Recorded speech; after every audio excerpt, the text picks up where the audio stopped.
So that brings us up to the next question. Why would anybody need testosterone, and how do you know if you need it? What are the symptoms? What does it look like? Okay, so who's a candidate for testosterone therapy? Basically anybody who exhibits any of the symptoms of testosterone deficiency, or of course anybody who has a laboratory that proves that they're testosterone deficient.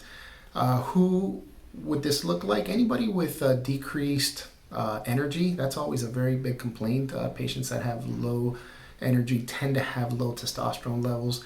Patients that have increased, they're gaining weight. They don't have as much lean mass as muscle mass as they used to.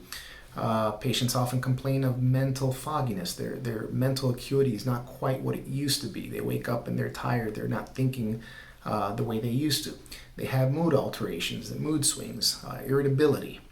Of course, libido is a big factor in this as well. Patients, both men and women, who sort of start realizing that their sex drive is not quite what it used to be, are also great candidates for this, and patients with poor sleep.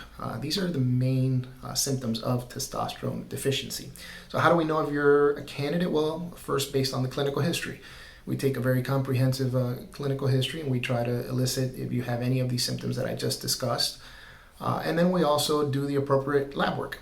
We will look at the levels, we'll look at the testosterone levels, other hormones as well. We also screen for other conditions to make sure that they're not contributing to these symptoms and that the treatment will be effective. For example, we want to make sure that your thyroid levels are adequate. We want to make sure that you don't have diabetes or pre-diabetes, and in men you always want to make sure that their prostate function is normal.